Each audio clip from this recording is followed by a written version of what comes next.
and welcome back to day 5 of the 13 Nights of Samhain challenge.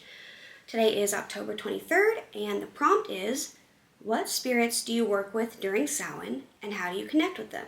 So for the majority of the year, the deities I work with are Gaia and Cernunnos, and I also work with Hel sometimes, although I don't work with her quite as often as I do with Gaia and Cernunnos. However, I do tend to work with Hel more during the Samhain season.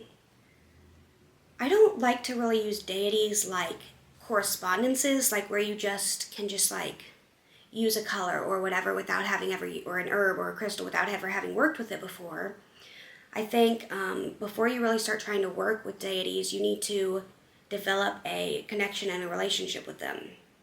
You don't just be like, oh, I've heard Aphrodite is good for working with for love spells, so I'm going to do a love spell and just ask Aphrodite to help me and throw her in there as if she's some kind of correspondence instead of, like a deity and a being who has their own, autonomous power and, you know what I'm saying? So, like I've said before, when you do that, I feel like the deities are very much going to not be receptive of helping you, because it'd be the same thing as if you just were walking down the street, went up to a stranger's house, knocked on the door and was like, hey, I'd like to have your dining room chair there. I need that, yeah. The stranger is going to be like, what? Who are you? Why do you want my chair? I don't know you. Go away. Goodbye. And just shut the door in your face, right? They're not just going to give it to you. So I think it's the same thing with deities. So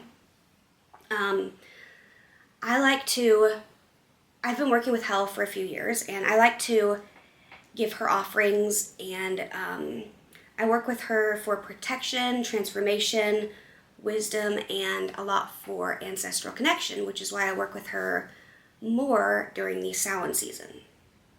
I have a special mala necklace that I made for her and for helping to connect with her that I made a few years ago. I have a video on the channel, actually, of when I made that. It might not be the best video because it's, from some years ago, but yeah, so I showed how I made that. So other spirits I work with around the Samhain time are my ancestors, like I mentioned. So in a previous video, I showed my ancestor altar, but I have photos and mementos and little memorials up there and some crystals and stuff. Then I have a purple beeswax candle I made for my aunt, along with some special crystals in a little bowl-ish type thing that's connected to the candle holder they're in.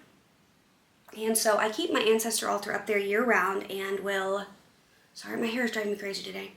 And I change different things up depending on the time of the year. And I do need to get some more pictures of some other people to put on there, but I just need to find those. So around Samhain, I also add some different things like my ancestor candle that I made. I don't normally keep that up there all year round, but I do put it up there during Samhain, and I will light that, and then I give them offerings up there. I have a little bowl that I will put up there when I give them offerings, or like a chalice if I give them water or something like that. And so this year, one thing that I want to do is work on connecting with my ancestors, and specifically my aunt who passed away last year. And so I have some special stationery, and I plan to write her a letter and talk about different things like my thoughts, my feelings, just, talking to her. And there's a lot that I feel we didn't ever get to do together, or things I didn't get to say. So I just want to be able to write all that down in a letter for her. So I plan to do that. And then this year, I also really want to work on being able to connect more with my spirit guides and be able to better gain any insights they have to share with me. I've not really done a lot of work trying to specifically connect with them before. Big part of that would be because I just didn't really know what to do or how to start. But this year I was thinking about it, and because with the thinning veil, I think I'll be able to better connect with them. And so I've decided to do some tarot work, and I don't usually do a lot of tarot just because I have a horrible memory, and I've tried multiple times to really concentrate and memorize the cards and work on learning it, and it just I always get frustrated and it never works out, and so I give up. And yeah, but I have a little bit newer deck that is more beginner friendly, and it has, you know, the pictures, and then it has like at the top of the card, it has the upright meaning, and then when you reverse it on the top of the card, which is the bottom, you know, the picture's upside down, it has the reverse meaning, and then, you know, there's also the booklet that has the meanings in there.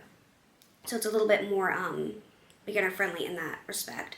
So I plan to use the tarot spread along with my pendulum to help me better understand their messages, and that way, because I do have some trouble interpreting the tarot cards, like I know like the books and stuff, it says the meaning, but a lot of the time I have trouble like, well, what does that mean specifically in regards to the question I'm asking, or what I'm trying to, the situation I'm trying to interpret here. Like I just can't figure it out, you know, exactly how it relates to my situation in particular.